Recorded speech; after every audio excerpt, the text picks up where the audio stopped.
second. There we go. Come on. There we go. Hey folks, Lester here. I was trying to be a little bit romantic. I got this fire going in Jake's house. I don't know if you can actually see this or not. I'm looking at both of the TVs, both of the phones. I have a YouTube and a Facebook, and I feel like I'm kind of squished trying to be close to the fire. It's cold here, y'all. It's very cold here.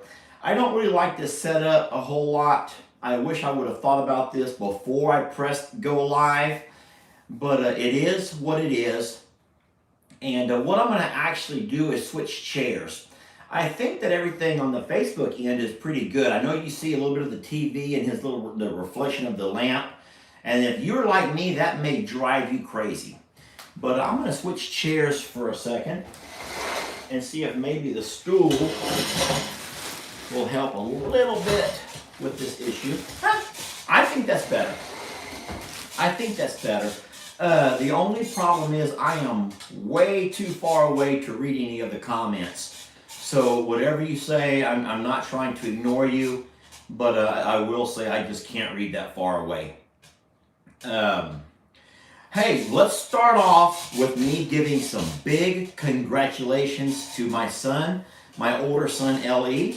I don't know how many of you guys follow his page or his Instagram or any of his social media pages, but he did propose to his girlfriend, Megan, last night, and she said yes. And so his pages today are full of cute little ring pictures. I did a kind of a John Cena thing right there. That's not what I meant.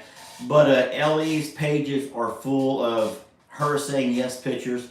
It was really beautiful the way Ellie took care of this whole engagement thing. He first of all, he's been saving his money for a while.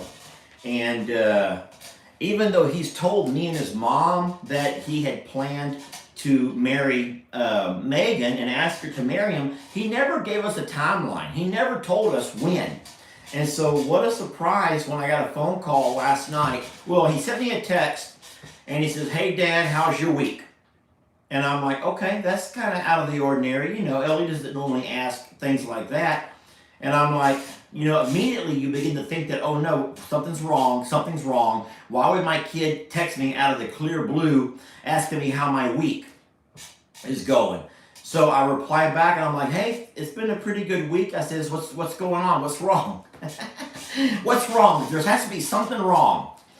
And he said that, no, he just wanted to let me know some good news and could I call him when I have a chance. So of course, you know, I took took a deep breath and I went ahead and I called him right back. And then he told me, he goes, hey, Megan's coming home from college tonight for her long weekend, and he just wanted to let me know before I saw it on social media that he was going to ask her, he was going to propose to her that night. He had it all planned out, and it's really a beautiful story, and I probably shouldn't tell you the story, but I was a little bit surprised at how well thought out, you know, because let's just be honest, to do a proposal right, it has to be thought out a little bit. And, you know, I'm not saying that it's anything wrong with a guy just telling a girl, hey, I would like to get married and would you be my wife and, you know, whatever. But I've always enjoyed, even as a man, I've always enjoyed seeing elaborate proposal ideas. Now, those prom ideas are annoying. For all of you folks who love to see these kids ask someone else to prom in all these crazy, elaborate ways, that's ridiculous. And I'll tell you what else is ridiculous. All of these baby gender reveals. It's ridiculous to have all of these weird, crazy type of baby gender reveals. It used to be a simple cut the cake, surprise, it's going to be a boy or a girl. But man, now they're going all out. They're having airplanes fly around and releasing the color of smoke and spelling names, and oh, it's just crazy. Anyway, let's get back. Ellie had a really neat idea of how he was going to propose to Megan, and he did. And I haven't talked to Ellie since that conversation, but I did see a whole lot of pictures, and Ellie looks very happy, and Megan looks really happy. Now, I've seen them, every time Ellie comes over, which is every weekend, he normally brings Megan over at least one of those nights. So I see Megan a lot. I like Megan as far as a human. She is a very deep thinker. She's a little bit of a different kind of, how do I say this the right way? Oh boy, I got myself in one now. I've always told you guys that it's okay to disagree. We can agree to disagree. And what I like about Megan is that she doesn't have any qualms with disagreeing with somebody and letting you know. She does not have to agree with me because I'm older, or I'm Lester, or this is my home. Megan doesn't feel that way, and I admire Megan because she has a set of beliefs, her own moral compass, and Megan is true to herself. And a lot of people are not that way.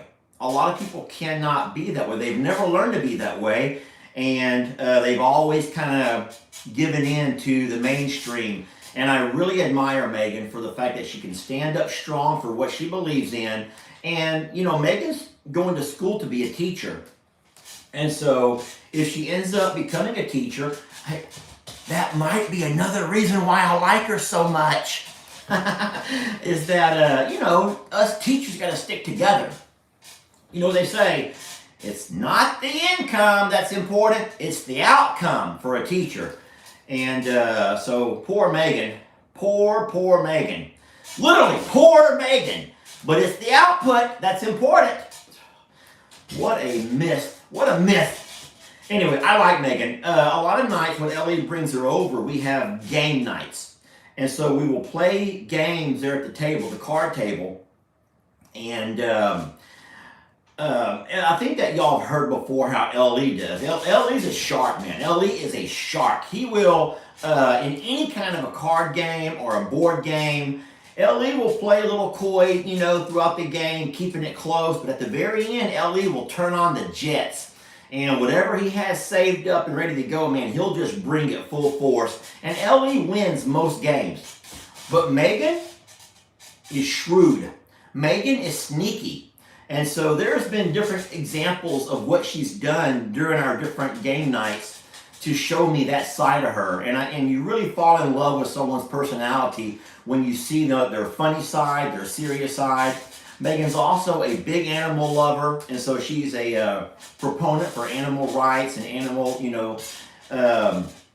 just the betterment of animals in general, and that's all animals.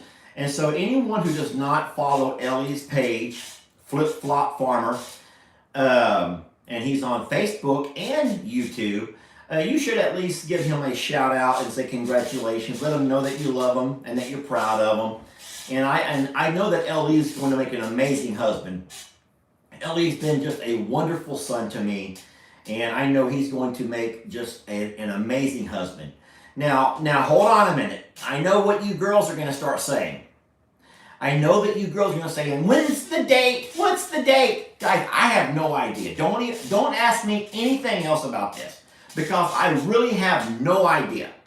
I have no idea. I don't know. I haven't talked to Ellie to ask him the date, but what I do know is that Megan still has, I think, a year in school. And Ellie, I think, maybe a couple of years in school, but I'm not certain on that. And so, I don't know the date, but I do, Ellie is 22 years old. I do hope that I don't know if I should even say this. You just kind of hope that the kids will finish school first, because you want that whenever that marriage does happen, they can focus on each other. They can focus on each other. There's not a baby on the way that they have to focus on. Thank God for that. There's not school they have to focus on, because school is done. Possibly a career, but for anyone who's gotten married when you have a lot of, I don't want to call it baggage, because man, babies are beautiful, and having babies is an amazing thing. And many of y'all probably know that I got married to Lex's mom because she was pregnant, and that kind of put a lot of stress on our relationship from the get-go. We had a beautiful son, Lex, and we had a really nice 5 years together, but it was never a fairy book type of relationship because of the fact that it wasn't constructed right. And I know a lot of romantics probably think that you can't plan a romance, it's just going to happen. And trust me, I'm big on chemistry, I get that. But I also know that you can build, and I think when you do it the right way, and I would say the traditional way, then you do build a relationship. And I think that Ellie is very traditional in that sense, and I know that he and Megan have slowly worked on their relationship over time, and it's bloomed, and it's just developed into a really beautiful thing. And so congratulations to Ellie and Megan, and to Megan's family. I think that Ellie will make her very happy, and I already know that Megan makes Ellie very happy. So that's no doubt about that. So congrats to those two. I'm going to make one quick adjustment to my YouTube camera. I'm videoing a tidbit of Jake's kitchen. You know that Jake does a little Bake with Jake prison food cooking on Thursday nights, and so he had the camera already set up here in his kitchen. He pretty much dismantled Jamie's studio here behind me, so when I walked in, running late already, and I'm like, oh boy. So I said, you know what, I'm just going to spin the camera around to Jake's little electric fireplace here and set the mood, and we're going to go from here. So there we go. If you're wondering why I'm running late today, this is exciting news. This is exciting, more exciting news. We should always deposit before you withdraw, right? So this is really exciting news. So Joanne, my Aunt Joanne, today they delivered her home. Now, when you're looking around and you're saying, delivered her home, guys, they have mobile homes, not travel trailers, not the kind of house that you drive when you go on vacation, not an RV, but a mobile home. And Joanne bought a single wide mobile home so that whenever Uncle Raleigh, my uncle who's been very sick, whenever he makes it out of the hospital and comes back home, she'll be able to care for him, and they can be able to be more mobile than what they're doing in their 3-story home right now. And so they delivered Joanne's mobile home this morning. I'd gone down to help do all that I could as far as the setup. There's always a crew that comes out who does most of the setup. But I went down anyway just to kind of assist and do the best that I could to kind of help get things lined up and settled and squared up. They didn't listen to me. I need to throw that out there. They did not listen to me. I know I'm supposed to be depositing, right? I'm supposed to be depositing.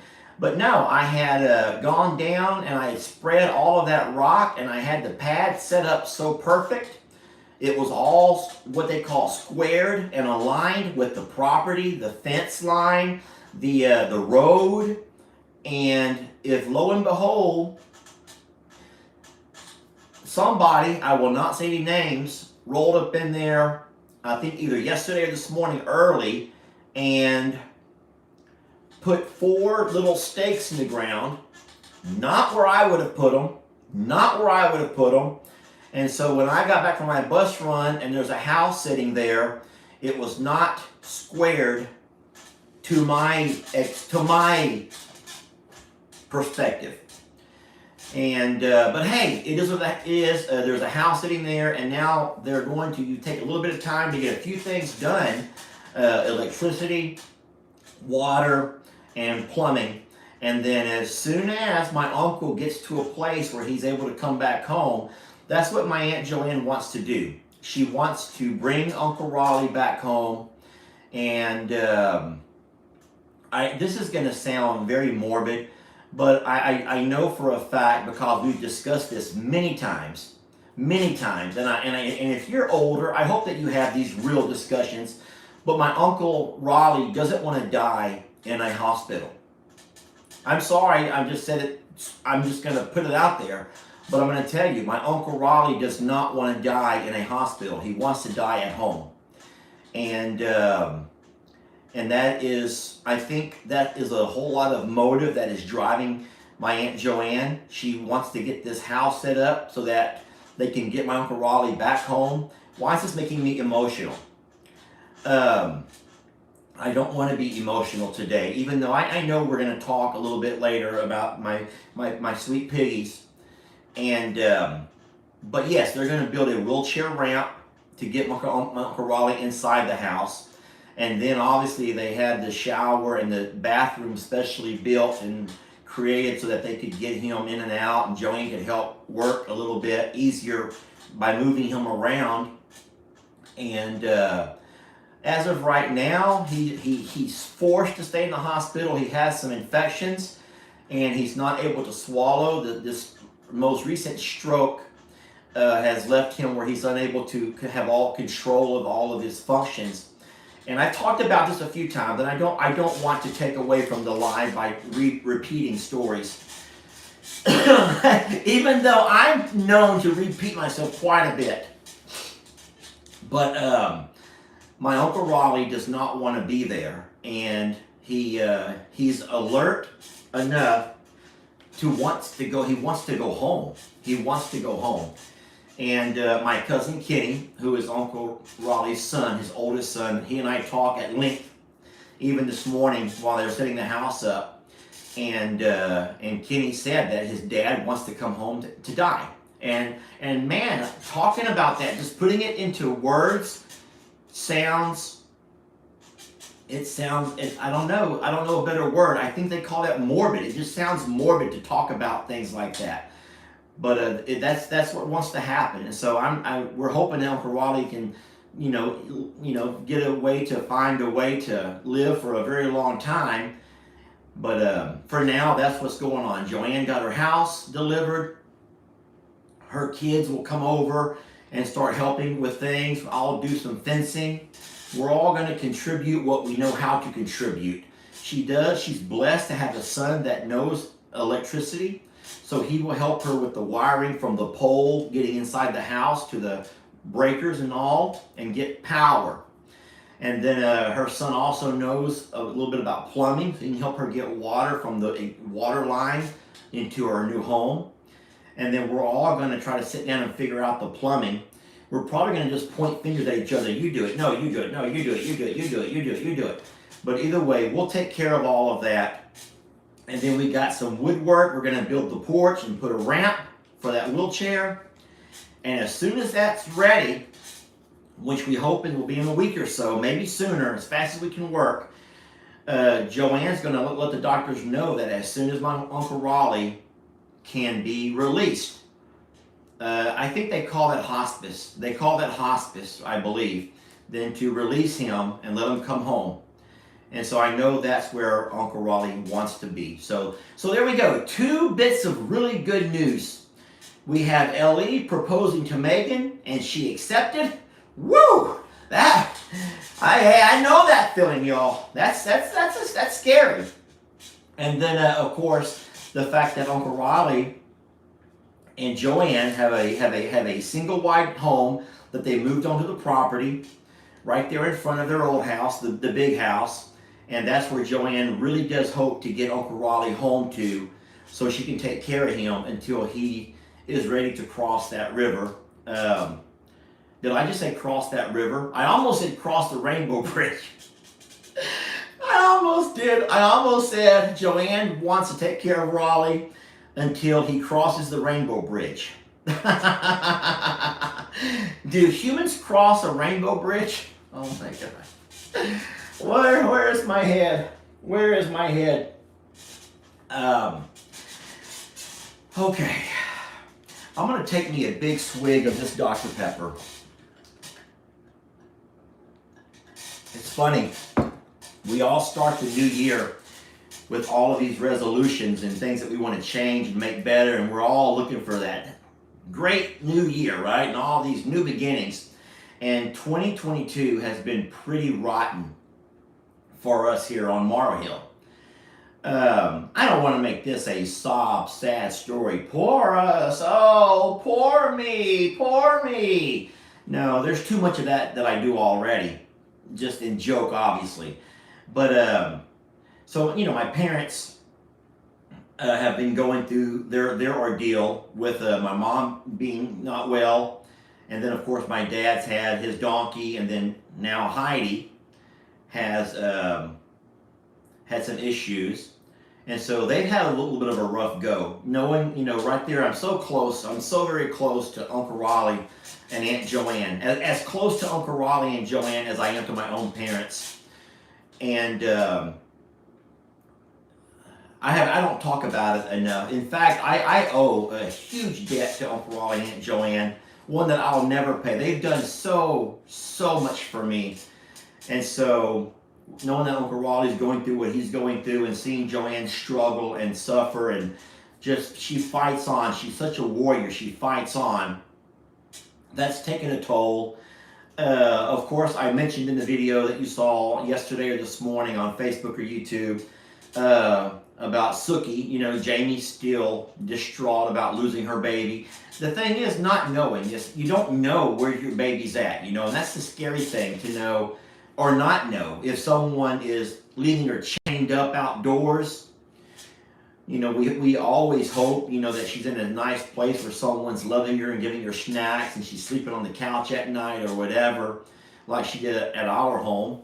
But, for her to be missing and no one's returned her, and Jamie is constantly updating the local Facebook community pages with her picture, offering her rewards. And at this point, no one's reached out to us. And so then that makes us think, well, maybe something happened. Maybe she's not ever coming home. So that's been on Jamie's mind. And of course, anyone that has a partner around the house, that what's on your partner's mind, it's not going to be long before it kind of exudes into what stays on your mind. And so there's been quite a bit going on. There has been quite a bit going on. And so ultimately, because of all that's going on, you all know that we've had some bad news of our own that we chose. We made a decision amongst the four of us who run the sanctuary, being Jamie, Ellie, my older son, Jake, and myself, that we were going to just hold off for a while. And it's been hard. It's been hard holding off, still trying to go through our daily routine, make our videos without showing too much of an empty pasture, doing lives, a live video, trying to put a smile on, trying to look happy, trying to look upbeat, making jokes, making videos that are comical, and the whole time you have this hurt because even though you've tried to process everything, even though you have tried to individually process everything, and you've already come to an understanding that this is it, this is the way life is, and the problem with having a social media family is that you really can't process and let things go until everybody has had a chance to mourn and feel the loss with each other. And that is the one thing that all of us have struggled with over the last week and a half since we've lost the girls, is how long can we keep this from you? And like I said in my video, I know that in the video, man, I was just rambling on and just rambling on and rambling on, which is pretty common. But I needed to streamline that video enough to let you know that we've always wanted to bring a smile. I know for a fact that most of us who have a social media page, our number one goal is to bring a laugh or to bring a smile. And we don't want to be the kind of pages that let you down again and another letdown and oh, poor me, and oh, look what I have to do now. And there are too many pages that focus on themselves and their problems, and they gather what they need. They somehow gain from telling you about their losses. And so we know that you suffer enough. We know that you suffer enough. You've gone through the pandemic with the rest of us. You're struggling with everything, with the supply and demand and the jobs and businesses being shut down and the vaccinations and everything that we've all struggled with, and decisions in politics. And we do not want to be another page. And here you are being bombarded by Ivan, and being bombarded by what happened to Heidi, and being bombarded by what's going on with Gigi, and being bombarded by my Uncle Raleigh. And we just sit down and we talked. We talked, all of us talked. And we did not think the time was right. And we thought that we would have some answers about my mom. And we thought that we would have some closure with my Uncle Raleigh. We thought that we would have, we never expected, we thought that Ivan and Heidi would, and that we just could not find the right time. And so we've all walked around with a bit of a burden. I would say a chip on our shoulder, but it's not that. It's just kind of a burden in our hearts, not being able to talk about our babies. And there is so much to talk about, y'all.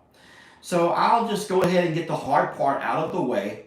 In typical Lester fashion, and this is not Lester fashion, this is anybody, and I listen to me, and this is true, and I don't care who you are, but if you are, let's just say, the head of household, no matter what happens to your kids or to your pets or to your home, your property, you always feel a lot more responsibility than just someone that lives there or someone that works there. You do. And so, especially when it comes to the animals, here at I'm a Survivor, you just feel like it's your job and you're the one that's making that nightly round to make sure that everything is in order. You're the one that's checking the water and checking everything to make sure that nothing was overlooked throughout the day. And so lo and behold, Lester had a huge oversight, and our little pigs, Petunia and Lola, had got into some things that are not meant for animals,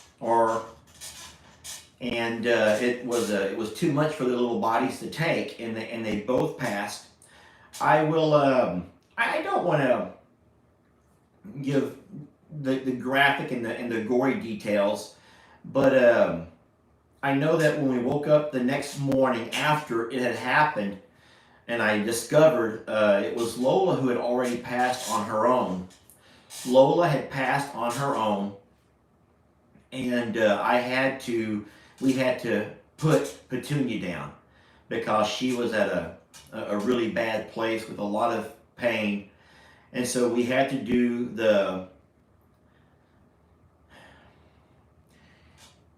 what we thought was the right thing. And I hope that Lola didn't suffer too long. But man, you just can't help but just kick yourself in the behind for stuff like that, because as either me or Jamie, one of us do a nightly check, and it's not a head check. Someone said, how do y'all keep up with all your animals? Do y'all have a roll sheet and do a head count?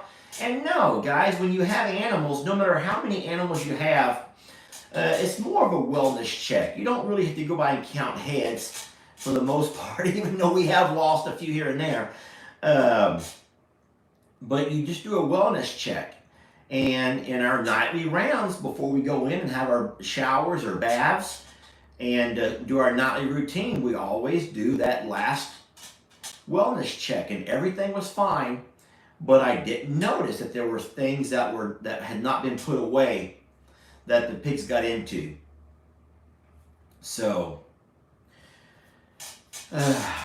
we'll tell a lot more stories about the girls. I know that the short video didn't do either of them justice yesterday, but it was just a way to let you know. I let the supporters know first, um, because I felt like they deserved. You know, they're the ones who send and do so much to help the sanctuary, and it helps us. We're able to bring in animals and offer them homes, and we couldn't do that if we couldn't afford it. And so, and then, and then I hate to even say that because there's so many folks that support us by sending the foods and the things that requires to feed the animals. And that's not from necessarily supporters, that's from just so many people. And then there's those that support us through your love and your comments. But I felt like I had to let the supporters know because they are the ones that paid for the fencing and paid for the gates and paid for the supplies to build the stuff that we built for Lola and Petunia. And so then I released it to everybody else on Facebook and YouTube once it was approved. And I was shocked that Facebook actually approved it. They've been very picky on what they approve and don't approve lately. So it was a shock that they approved it this morning. And so it's a relief off of my shoulders to know that it's out there now and that we can talk about it. And I think that we sometimes have to talk about it. I feel like that sometimes helps you heal once you're able to talk about it. So I'm sure you can expect in the very near future videos from those of us that loved and took care of Lola and Petunia and watched them grow.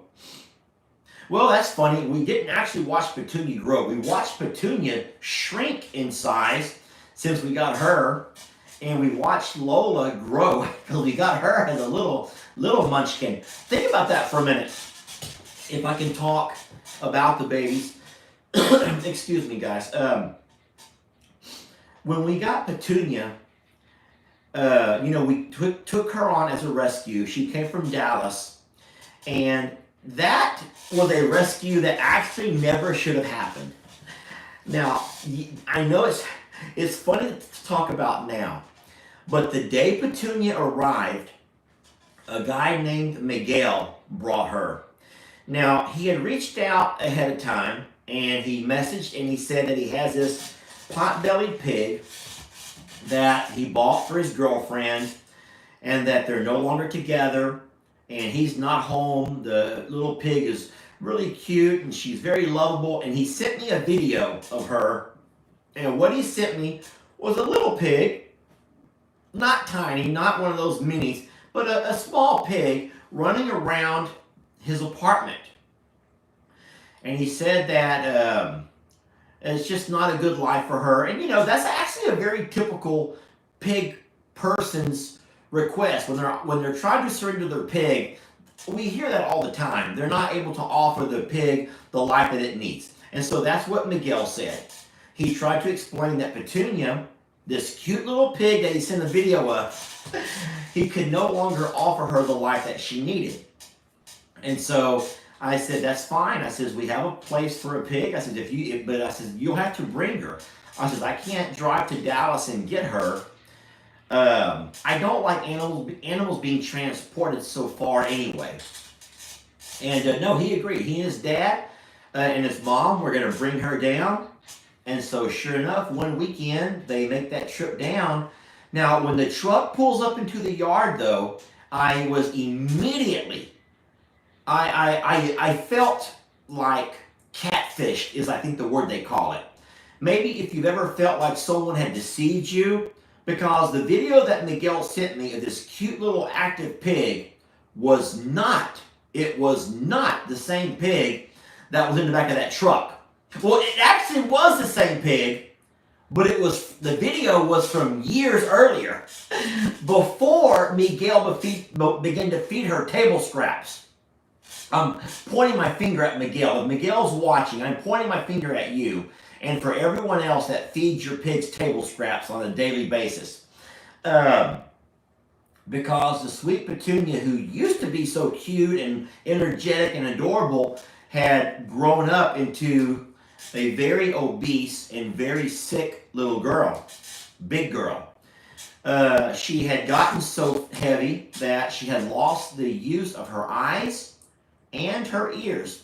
So she was in essence, blind and deaf, because they call that mechanical blindness. There's so much tissue that her eyes, she had cute little eyes in there, and we've made videos about this. She had cute little eyes back in there, but there was so much tissue in front that you had to literally dig your fingers in and pull all that tissue back to see her little eyes. And we would do that on occasion. The vet showed me how to do it, and so I would do it mostly just to clean all that gunk out, once a week or so. But yeah, that was Petunia. We had to find a way to, number one, unload her off of that truck. And then I found out right away that this little pig can't see. She can't hear. Because once she got out of the truck, she didn't know where she was at. And even though she didn't have her hands like I'm doing, you could just tell from her face that she bumped into fences and hit in the shrubs, and she didn't know where she was at. I wasn't going to send her back with Miguel. So I took her. My chair is so squeaky, and I feel like every squeak is driving somebody crazy. Because it's driving me crazy. So we took Petunia, and we tried to find ways to accommodate her with her special needs. And I think we did a pretty good job. Now, anyone that follows the page, if you've been following for a while, you know that the early days with Petunia were not pretty. Man, I didn't know what I was doing, where I was at. Jamie wasn't here then. She wasn't living here then. So it was it was a struggle. Jamie was coming and going, and I'm trying to figure out how you take care of a blind and deaf pig. Because up to that point, the pigs I had were healthy. And, but we finally figured it out. We moved her from spot to spot to spot. We finally moved her inside the barn dominium. You remember this. We moved her inside our barn dominium. And she lived there through the entire summer. She began to slowly lose weight. We discovered that she had diabetic issues. And so she was just in a really bad shape, that girl. And we worked, and the supporters helped. And we spent so much money in getting her vet care and taking care of, and finally figuring out a diet that she could survive on. We eventually cut the doggy door into the barn dominium to allow her a place to walk out into the sun, into the grass, both of which she needed. And it was cute because she ended up falling in love with being outside close to the other animals. If you guys don't know these stories, there's so many videos. Everything that we've done over the last 4 years has been so heavily documented. And so there's videos of all of this. You just have to go back, especially on YouTube, and find them. They're all in order. But Petunia she discovered the doggy door, and then she discovered that if she walks out that doggy door and down that little ramp, then she can feel the sun on her face. And she began to nuzzle herself down into the grass there, and the other animals would walk by, and Petunia couldn't see them, she couldn't hear them, but man, she could smell them. And of course, they were all curious about her, so we made it to where they could walk right up to the fence, and so they were always nose to nose, but she always had the safety of that gate and that fence between her and them, and that made her feel safe. It made her feel like a part of that family, the animal family that we have, our little babies. And so Petunia, on her own, she stopped using the doggy door. Petunia stopped going back inside. And so even though there were some hot days of summer, and there were some cold days in the winter, Petunia preferred, that was by her choice, to stay outside, and she wanted to be a little. And I thought that was beautiful. And so we eventually closed up the doggy door. She hadn't used it in months. And so we finally closed it back up, and we made that into a tool room. Always with the understanding, though, that if we had bad weather, then we would just unscrew the plywood we put and allow her back in. But we never had to. Petunia always found a nice little spot in her little area we created for her, and she was happy, but she was alone. She was alone. And isn't it beautiful? And I don't know if you believe in, the hands of God or by some higher power, but wasn't it beautiful when we got Lola? We brought Lola in, and that was supposed to be Jamie's birthday present, which really that was a gift to myself. Just saying. But we brought Lola in, and Lola was fine, but it was that same story. They bought her as a mini pig, yet she was getting bigger and bigger and bigger, and they couldn't keep her inside the house. She was beginning to chew on their sheetrock and just chew into their wiring. And so they moved her into their yard. She began to dig holes and root. Oh, don't you just love pigs? So then, remember this, y'all. Remember this. We brought Lola, and she became friends with Journey, Chip, and Roxy. And Sissy. There was the four amigos. There was Journey, there was Chip, Roxy, and Sissy. And they were inseparable. For the longest time, they were inseparable. And we eventually, after Journey passed, we went ahead and we moved Chip, Roxy, and Sissy into the Littles pasture. They were off the bottles. It was time to grow up, become big boys and big girls. And Lola was by herself. I tried to put her into the Littles pasture, and she just did not want to be a little. She did not want to be a little. She had no interest in being with anyone out there. And I was hoping that she would team up with different animals and that somebody would be a companion to her. And nobody ever took a liking to Lola in that pasture, and she always felt alone, and she was isolated but she chose to be alone. She just could not find a partner. And so I let her back out into the yard, but the problem with that is she discovered my feed room. Oh, pigs, don't you love them? I already said that. I'm going to say it again. She discovered my feed room, and it didn't matter what kind of feed. She would eat anything. And so she'd go in there during the day after I already given her breakfast. She'd already eaten. She was full. Yet she'd still go in during the day and chew a hole in the feed bag. And corn would just sprinkle out across the floor. And she would start chewing holes into the oatmeal. And that's when we discovered that she had a really infatuation with oatmeal. Sheesh. And then we knew we just could not keep her as a just a free roaming pig around the property. And then you remember when she got attacked. We don't know what it was. It could have been barbed wire. It could have been barbed wire. But all I know is that I came home from work one day and she had scratches and cuts all over her. I don't know what happened to that baby, but it scared me knowing that there's stray dogs that roam around the neighborhood and everything else. And so I knew at that point that I had to build something. And so we took some of the I'm a Survivor donations, and Jake and I and Ellie, when we built a place for Lola. But along the way, we kind of had an idea that maybe we could open up even more space. Lola had already been comfortable with living there beside the pool. And you remember how she chewed the pool pump. And I had to buy a new pool pump. Yeah, you remember that. Yeah. Oh, pigs.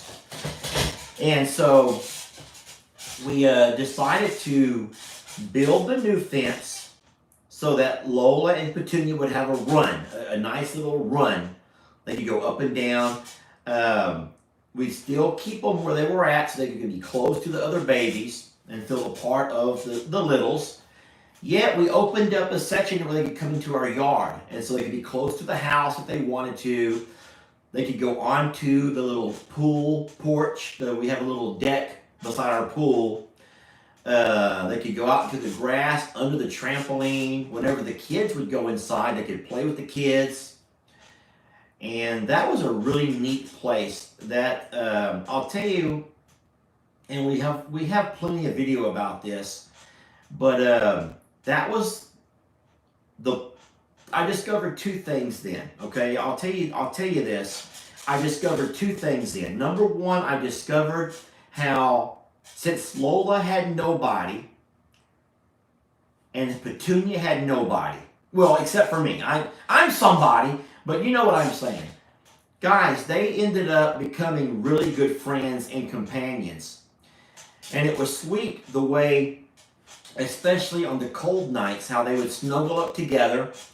And Lola, even though she couldn't see and hear, Petunia, even though she couldn't see and hear, she began to gain some confidence. For the last 3 years, she had been living in this small 12 by 12 nook, if you will. And she wouldn't roam very far. You remember, we used to have no end on her gate because she on her own would not leave out of her area. She felt safe in this area. She had learned her area the way any person who's blind can learn in an area.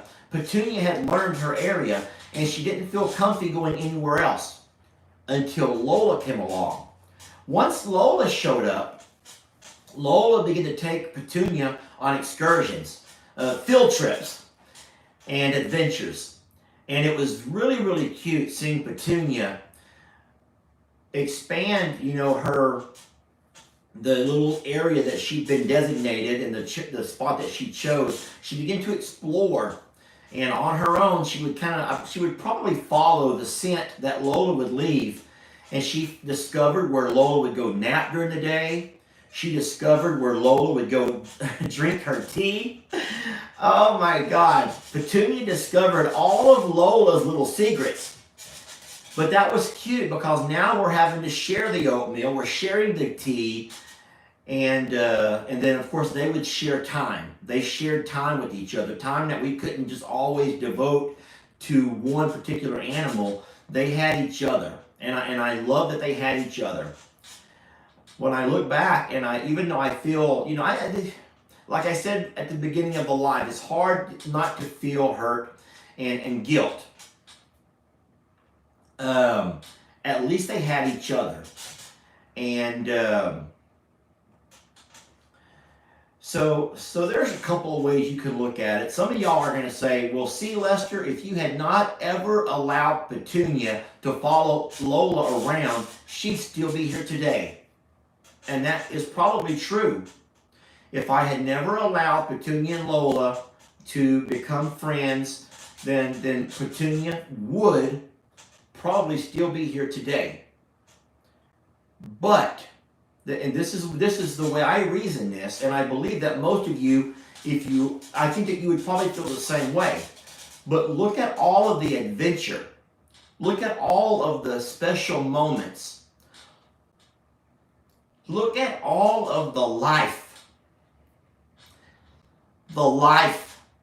that Petunia was able to live in a very couple of short months, 3 or 4 months. I'm not sure exactly when the data that we put them together, but think about how much she lived in that very short period of time compared to the 3 years before. Because if you ever find yourself disabled and unable to do things to live, you might not appreciate what Petunia was able to appreciate once she had someone to give her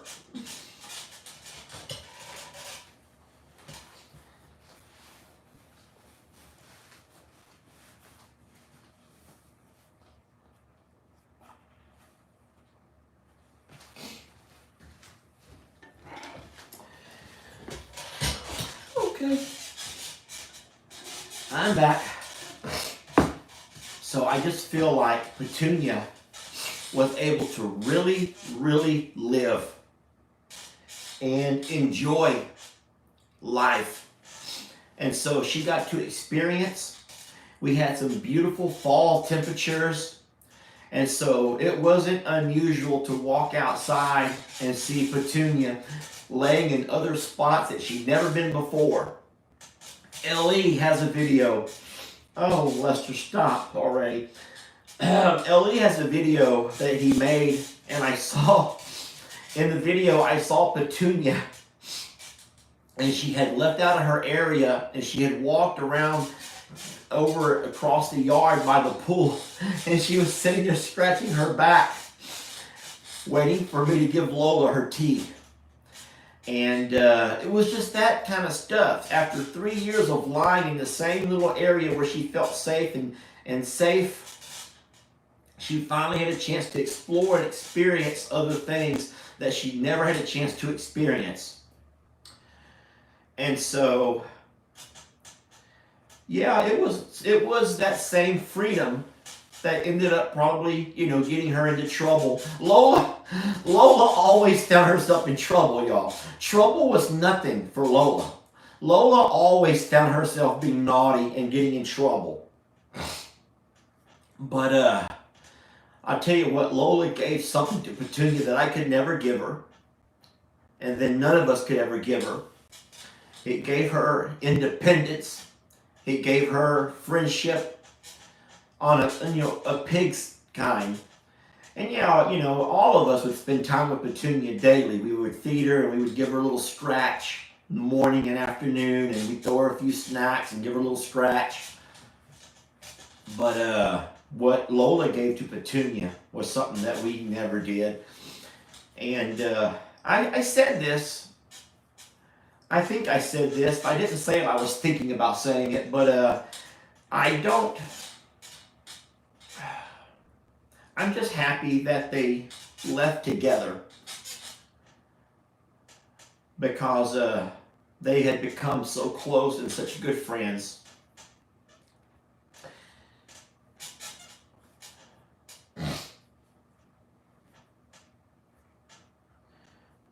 But, as the human and as the caretaker, and I have to be more careful. I have to be more careful, and I got to think about stuff.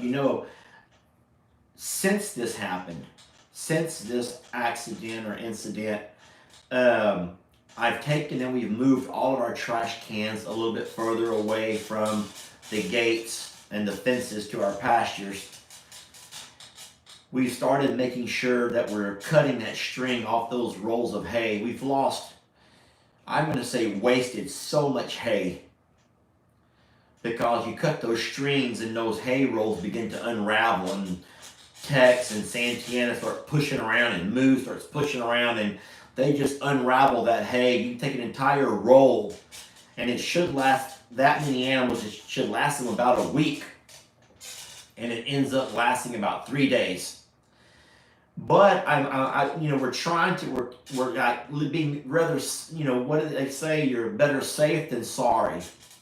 And so we've taken a really closer look at all of our farm practices, and we're trying to be a lot safer, because that string has gotten tangled around those cows' horns and neck. And they could ingest that, possibly, and we know for a fact that Carl does like to pick up and nibble on things. And so we're going around the pastures, and we're having Jake do a lot of raking and cleaning up things, and we're just picking up behind ourselves and not letting things blow around. And so you live and you learn, and you get smarter, and you start. We're better now, but I just hate that it cost the life of those two girls for us to be really very, very vigilant when we get out and about, and we are doing our checks, our routine, our wellness checks, like we call them. So, whew, I'm sorry about that. I have,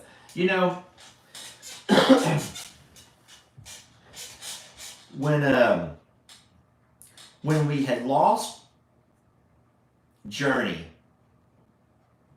I I sedated myself so heavily with antidepressants. I'm not happy about this, but I'll say it. That I was able to block a whole lot of emotions. Those antidepressants put you in a state where you didn't feel, the same emotions.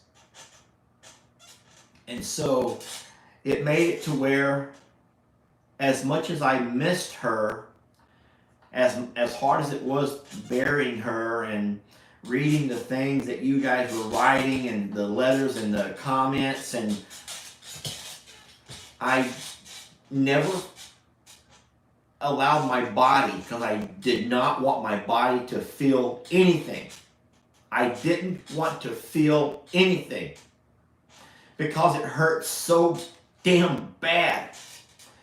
And if you lost somebody who you really care about, then you know this already. I'm not telling you anything you don't already know. But if you haven't lost anybody, and I don't mean a person necessarily, an animal, a pet, or a person, then you know that once you begin to love them and they become such a big part of your life, and you just, I don't know, maybe in your mind you just think that they're going to live forever. And then sitting out there in that little memorial garden,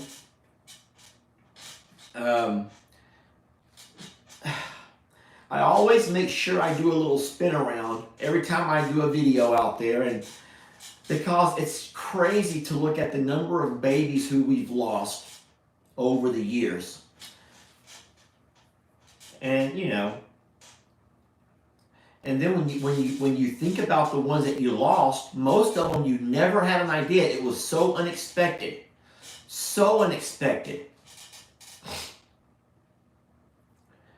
And so I don't know.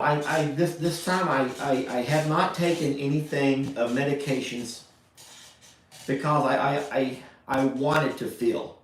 I wanted to be able to feel with you.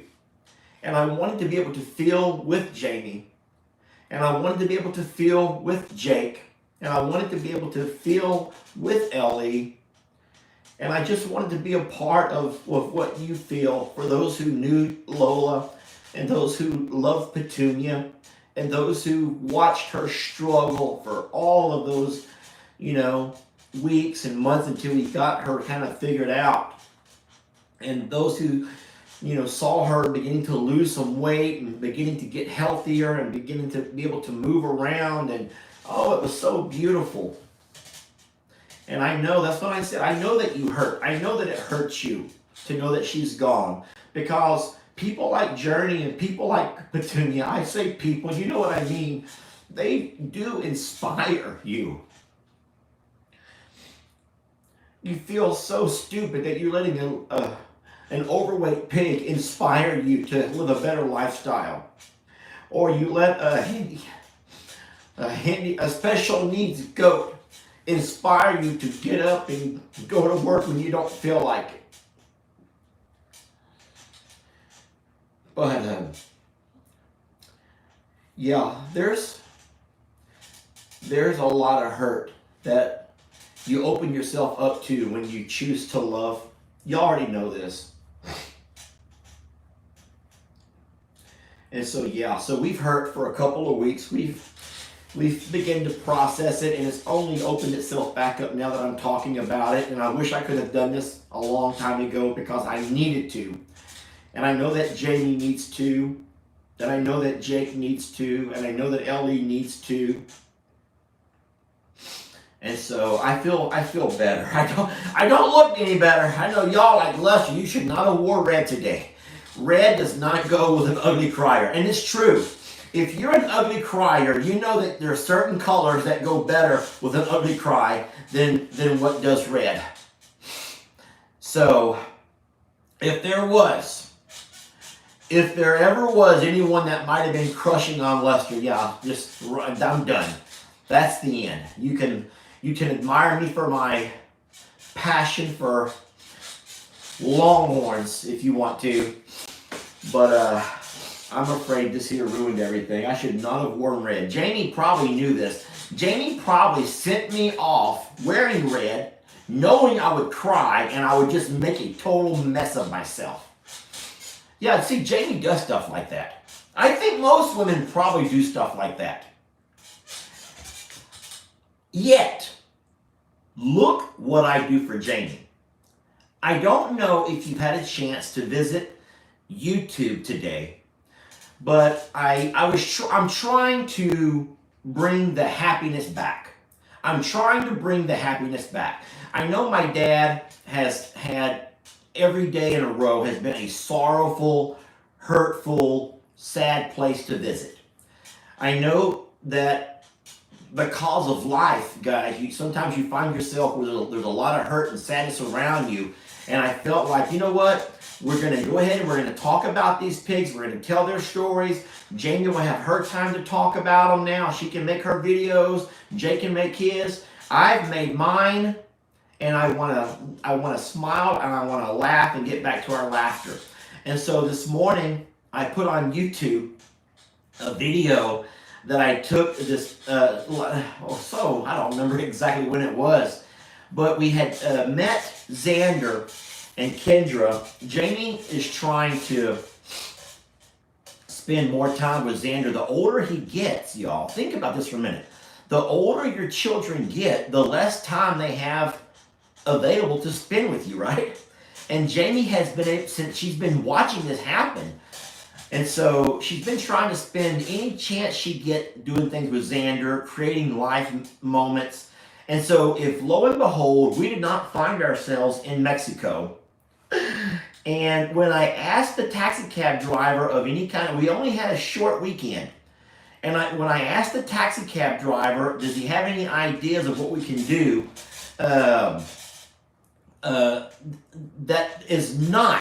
that's going to cost me a fortune. He talked about these pyramids, these Mayan pyramids that weren't too far from where we had stayed. And we're like, yeah, that's cool. I love archaeology, guys. I love the history. I love the past. I love studying things like that. And so I was totally down for it. And so I guess unofficially I had made plans without telling everybody else because I wanted to surprise them. It was going to be a surprise.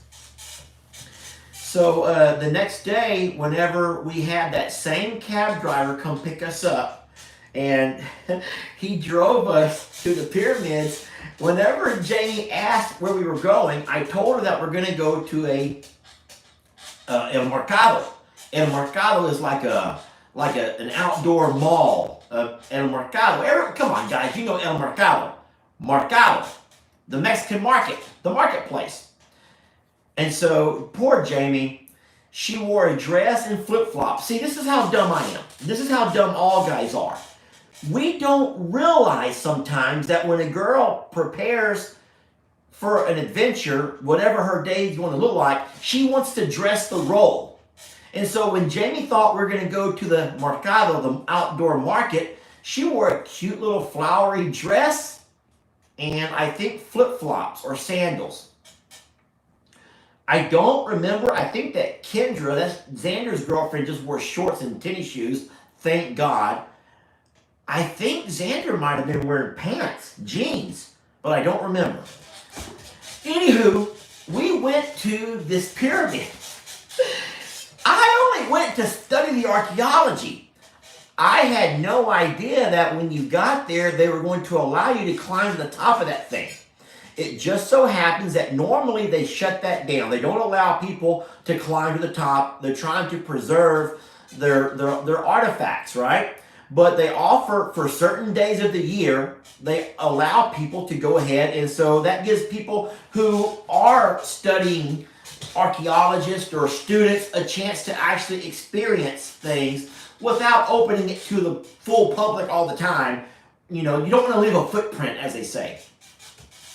So we just so happened to go on that particular day where they had the pyramid opened for you people to go up top.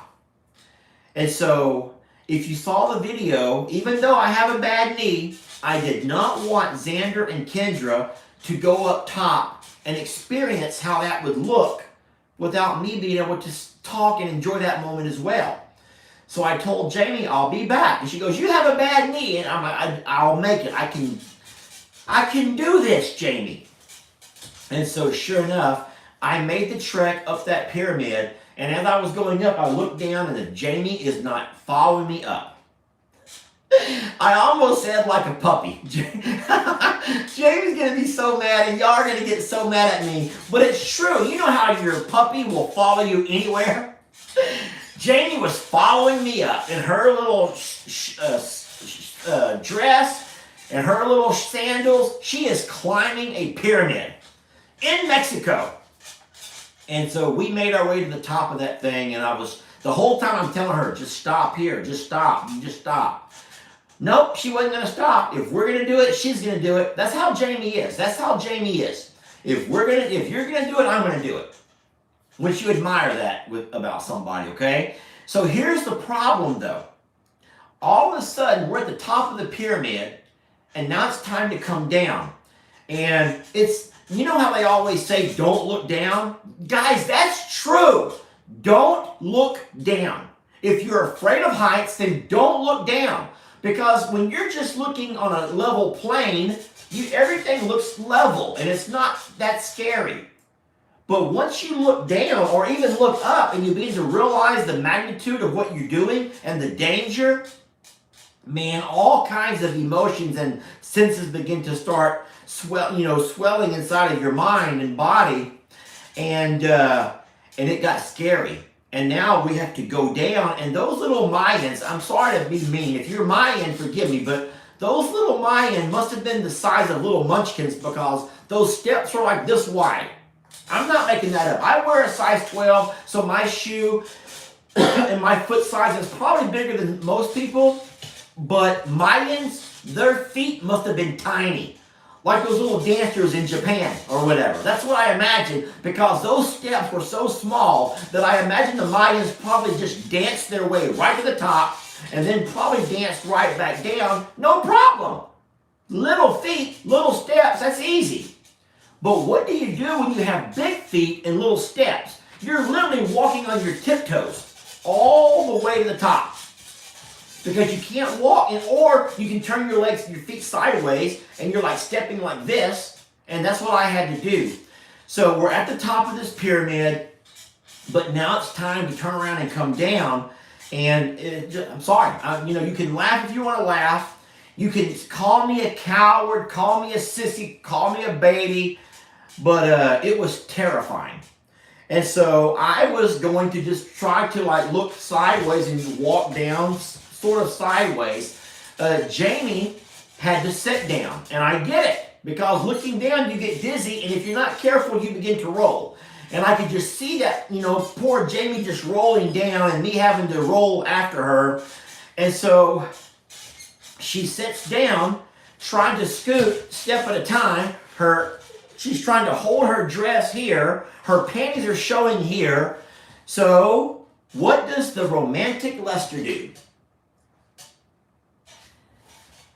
I sit down in front of her, and I would go down a step, and she'd come down right behind me. And I'd go down a step, and she'd come down right behind me. Oh boy. Jamie thought I was doing it so that I could help hide her panties. I was doing it because my knee hurt, and I was terrified. I'll just be honest. I hope that I didn't lose any points there. Someone just called me a hero, and now I just messed all of that up. Dang it, why did I even say it? You cannot rewind a life. Anywho, Jamie and I got to the top, and we got back down, and we did it with class. And yeah, a little bit of dignity, a little bit. Most people who were on the ground were laughing at us. And then I saw some jackass, I think he was probably a Mayan, some little jackass running up and down like it was like the funniest thing. And so, yeah, this stool is driving me crazy too. I'm sorry, I don't know what to do. I can't find a level spot on Jake's floor. I could probably just stop wiggling, I'd be fine.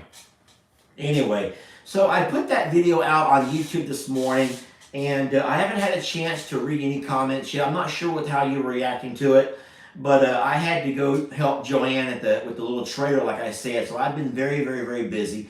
I did take time for my live, and I'm glad I did. I got a lot of weight off of my chest today.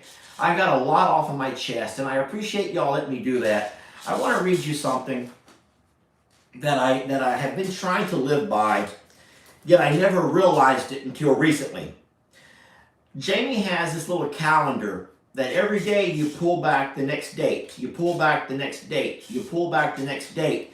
And on this is a little quote, what they call a quotable quote, like a life lesson, something you can live by, you know. And so I thought this story was kind of funny. Now, it's all wrinkly because it's been in my back pocket all day. And I may have wore these pants yesterday too, just saying. So it's been in my back pocket for a while. But from Tuesday, the 18th, it says, you ready for this?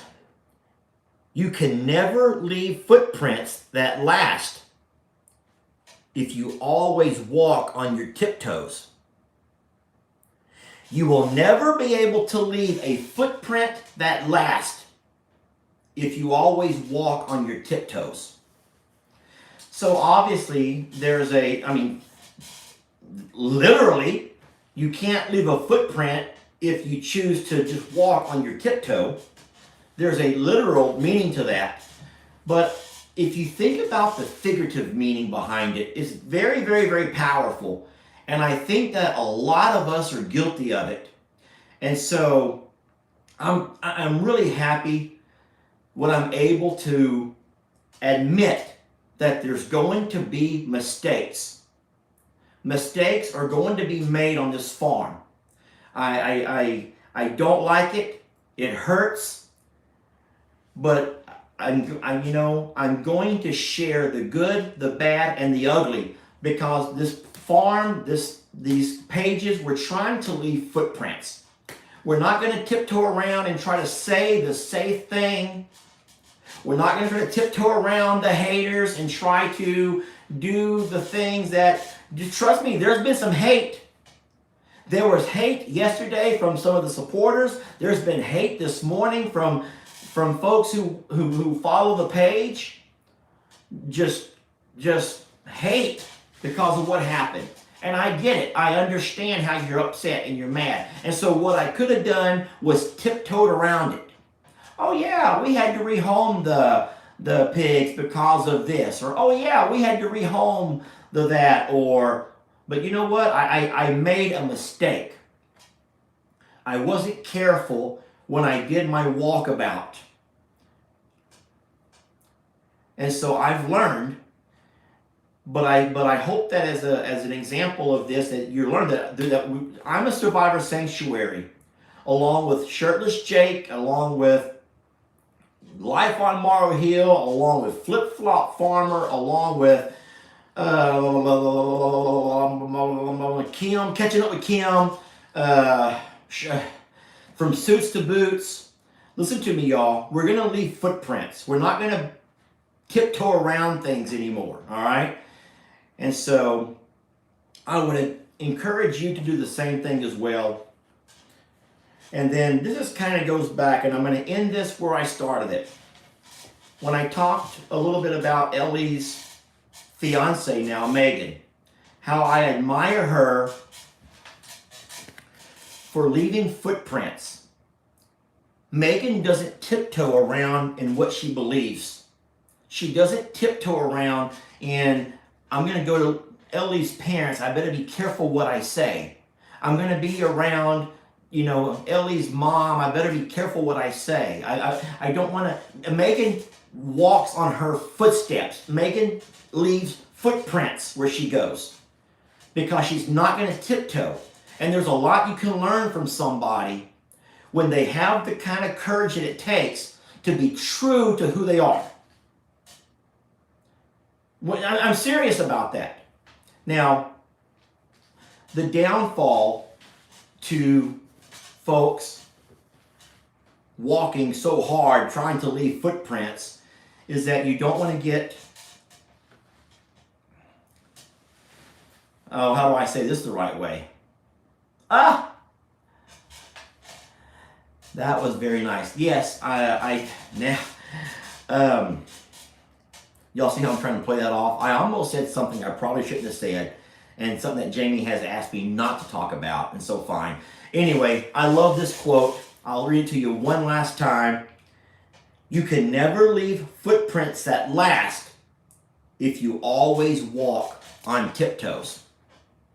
I'm going to stop it right there and remind you guys to walk. Leave footprints, y'all, because no one wants to see these little tiptoes, these little Mayan tiptoes everywhere. That was not cute, Lester, doing that. That's not cute. No one wants to walk around on little tiptoes like the Mayans did, okay? I'm just saying. I love you very much, and thank you for loving and accepting me. Thank you for allowing us into your homes and into your phones and all that blah, blah, blah stuff. But seriously, I am sorry for my role in what happened with Petunia and with Lola. And there will be a lot of videos coming out in the very near future where we're going to highlight moments of their lives and things that we remember most about them. And thank you all for all of the drama that the Morrows have added to your 2022. I know you have enough going on as it is already. And we're going to try to start getting back to bright and happy and beautiful videos that'll make you smile and make you laugh and make you feel good. But if life happens and things do happen, we're not going to tiptoe around the pages. We're going to tell you, we're going to leave footprints, guys. And we encourage you to do the same. All right, this is Longhorn Lester, and I am out. All right. Thank y'all.